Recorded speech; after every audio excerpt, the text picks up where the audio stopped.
Zagging 101. My saying is, while others are doing the zig, you must be the zag. In other words, you want to cut through with your message as much as you can. So again, on social media, you can grab people's attention and get your message heard. Today, this is a follow-up from a webinar that Joey Martelli from Shape America, myself, and Tom Lowry did. And this is what you guys, or some of the people who voted, what they wanted to learn most, and that was on how to live stream. Today, that's a screenshot. I think, guys, I could stop the presentation. I think I've got the screenshot perfect. All you need to do is just press go live. It really is that simple. Oh, Lisa Farmer's not giving me that look. She's giving me that dust stare. No, it's not that simple. All right, so we're going to talk about, obviously, live streaming. So go ahead, Lauren. All right. So today we have 3 objectives, 3 things that you guys are going to learn. So why and when to go live, 2, a step-by-step on how to go live, and then 3, what to do after you go live. So this is kind of what we're going through. We're 10 minutes of content, and then if anybody wants to stay on after, we're doing a Q&A, just so we respect your guys' time. All right, let's get started. So Guy, want to share your experience a little bit? Sure, guys. If you look on the right, I actually did this today, TBT. It's hard to believe the last big event I did was actually live streaming ESPN insider Adam Schefter during the NFL Combine. And yes, that felt like a lifetime ago. I've been very blessed, guys. I'm a consultant with MOSHAPE as Director of Digital Media and Promotions. I'm on a couple of CDC grants with Missouri Healthy Schools. And I'm also work with Shape America and Joey Martelli specifically as we talk about strategy. And then, of course, my specialty is the live video. Imagine that. I've also co-written a textbook. My content is specifically on digital marketing. The name of the textbook is Health Fitness Management. I'm also a professor at Missouri Baptist University. I teach in exercise science as well as sport management. So the question is, why go live? Should you go live? Does it make sense to go live? We're going to talk about that because going live has some real great benefits, but it also has some risks associated with it. I'm a big fan by the numbers. Guys, I look at, first and foremost, 80%. Basically, what we know by the numbers, and this is from Sprout Social, is that if you want to increase your engagement across channels, you need to figure out the best strategy to do that. And the best strategy actually is to go live. We know that 74% will share that content on their brands with social media. Now, what kind of things can you do live? Well, you can obviously teach. You can do storytelling. You can do things that inspire. There's a lot of different things that you can do. Next slide. Okay, the big one here, and the one that always grabbed my attention was that viewers spend 8 times longer with live video than on demand. So if you're thinking about what you want to do, I hear this all the time in terms of, well, what about our virtual conference? Should we go live? Should we go on demand? I can tell you from a pure viewership standpoint, based on the data, you want to go live as much as you can.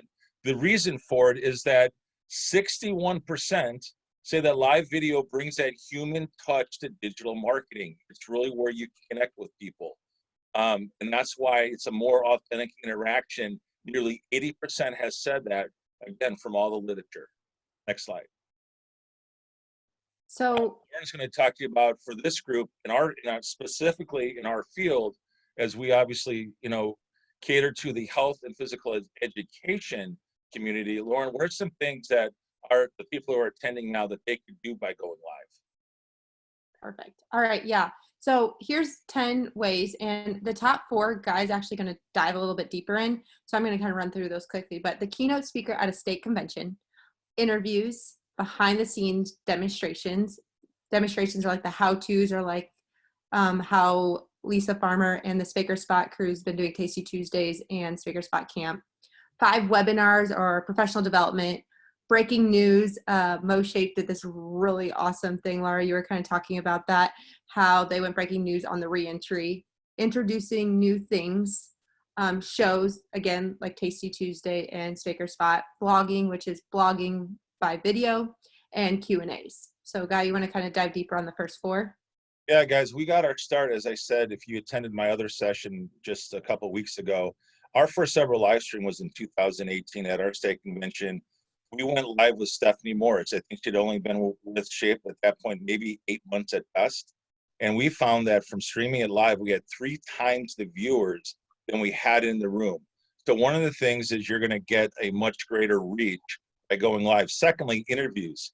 Now, because I work the national conventions for Shape America, I was able to interview Jamie when the gavel was passed from Judy LoBianco to him, and we were able to introduce him to the world by going live.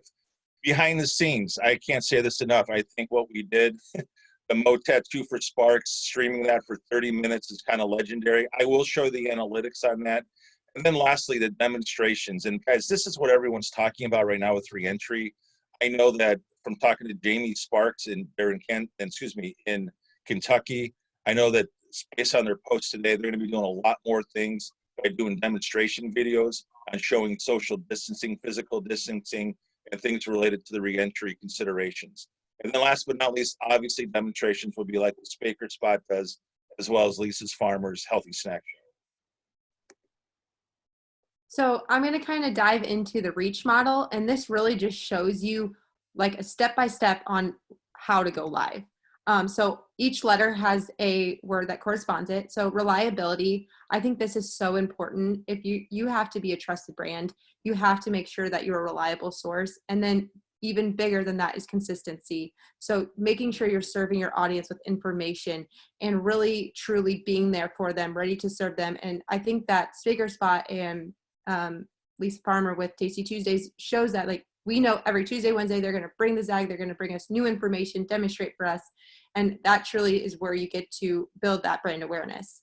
Edutainment, as you all know, Guy is like the king of edutainment. So you want to kind of take this one, Guy? Yeah, guys, I know in some circles, like in a classroom setting, I get it, that may not be the most favorable word, but in the world of social media, especially as you think about how you want to cover information coming out of your state, you have to realize we are competing for eyeballs every single post. And that's why, yes, we want to educate our audience, but at the same time, we have to have some sort of zag or flair with it so that we stand out. Because guys, if we don't stand out, as you heard me say from the last presentation, as Gary Vee says, the brand will only be built where the attention is. If you don't have the entertainment value of some kind, it's going to be very difficult maybe to go ahead and get more eyeballs. That's why what we did with Jamie Sparks conventionally would be, that's a bad thing to do, streaming live from a tattoo parlor. But in the end, it proved to be one of the most genius moves we've ever done for marketing in terms of health moves minds. Okay, the next one, authenticity. And I think this is one of the main reasons live is so truly engaging, and with all those numbers is the authenticity, the human touch. And this guy's actually going to dive deeper in this next slide, but this one is truly showing you're bold if you go live. There's risks, that there's things that could go wrong, but people always, as Guy always says, do not buy what you do, they buy why you do it. And this is where you can show that rawness of you and your why. C is checklist. And I actually have a free resource for you guys. It's a checklist of what you need to go through when you go live. And I'm actually going to kind of touch on 2 of those because it's so important before to go live, knowing your why and your goals. Last is H, is the hook. As Guy was already saying, we are fighting for eyeballs. And so if you don't have your attention grabbing headers, you don't have that hashtags to correlate with the content you're posting, you're pretty much doing it for no reason. And something that I thought was really cool with, again, I'm kind of referring back to the Stockholm Recess, Stockholm Snacks, each Monday, we actually do a strategic meeting. We are collaborating, bouncing ideas off of each other, making sure that we are ready and prepared for Tuesday and Wednesday when we go live. And that's where the ZAG comes in. I mean, that's where the innovation, the creativity, and bouncing off ideas has truly been successful for us. And I really encourage people to do that in the future if you're wanting to do shows or going live or different things like that. So Guy, do you want to kind of talk more on the authenticity part of going live? Guys, it's got to start with talking points. I can't stress that enough. We have these planning meetings every Monday. I had talking points yesterday when I did the MOSHAPE minute on the special report. Everything we do has talking points. Number 2, this is something very important. How many of you guys have ever been in front of a class and froze up and you didn't know what to say? it's worse when you do it live. That's all I'm going to tell you. Yes, I've had my share of doing it. I don't do it as much these days, but I can tell you what I've learned is I have a default mode that if I get that brain cramp and I can't think of what to say, I know where I can safely land to get back into the conversation, to get back on track. And here's the last thing. The question is, should you go live with everyone? And I'm going to tell you no. Couple examples. If you don't know the speaker very well, sometimes, I guess what I'm trying to say is sometimes people can tell old stories and sometimes they may not be appropriate for this generation we live in today, especially how we're hypersensitive to so many things. Guys, it's so important if you're going to go live that you must make sure that the people that you have are going to represent your brand to the best of their ability, because if not, you could put yourself at a real liability. And the other reason why you may not want to go live, guys, it does no good to have someone who doesn't want to go live. I'll give you a great example. Mary Dreimeyer, we love her to death. Mary's smiling, but Mary hates going live. I mean, she doesn't want to do that. That's not her thing. She's a behind the scenes person. So I'm not going to have her go live unless I'm just going to have her report on something. But I'm not going to, you know what I'm saying? That's not who she is. But that's why we want to make sure that we get the right people who are going to come across really good on camera. All right. So really quick, before you go live, make sure you know your why of going live.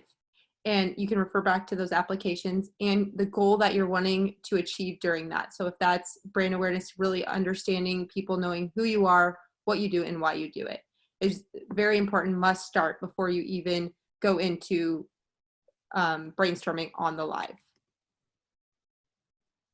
So after going live, when recording stops, you go. Guy, do you want to take this?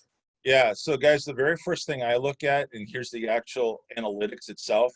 This is coming straight from a screenshot I took. As you can see, that first one, that's actually from, I don't mind showing this because you guys can see the global number if you guys went to the post.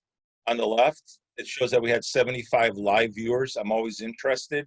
And then on the right, you're seeing a running total of how many people have seen it. That actually was from Lisa Farmer's first summer show from literally about a month ago. And I just like to see that. The other thing, if you guys look at the very bottom of that, the other reason why I like Periscope so much, I get to see every single person who viewed it. That's invaluable intelligence to see who's actually looking at your stuff. Some of the other platforms, you will not have that visibility.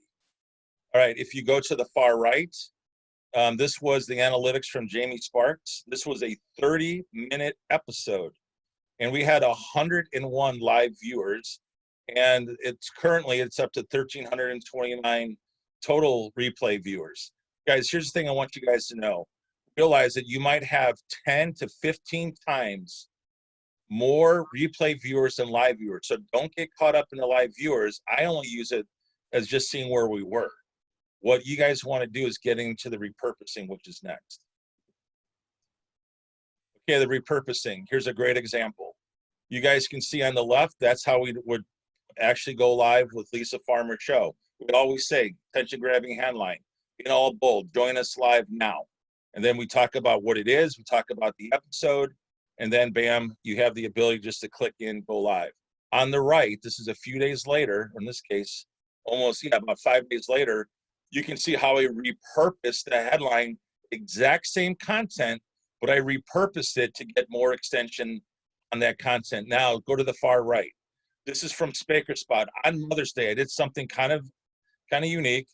I wanted to throw out the fact that Megan Baker is a YouTube mom. Well, believe it or not, when I repurposed it, including putting the active bit.ly link straight to the episode, what we found is that one post, because there's nothing going else on Mother's Day from a social media standpoint, we got 30% more viewers. That was huge.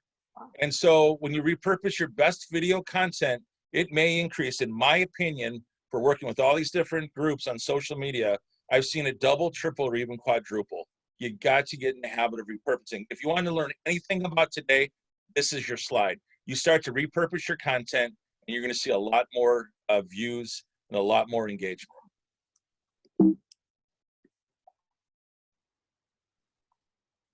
All right, so go ahead. Introduce her. So, sorry, I got something in my throat. This is our special guest, Lisa Farmer. Lisa, could you please kind of give us your experience of going live? Yes. Thank you, Lauren. And thank you. I'm glad to be a special guest on this webinar. I have to say, social media, I'm a senior nutritionist with Missouri Department of Health and Senior Services. Before this, I had 16 years as the Fox 4 nutritionist in Kansas City. So I had 4 minutes and 15 seconds every Wednesday to deliver a cooking spot.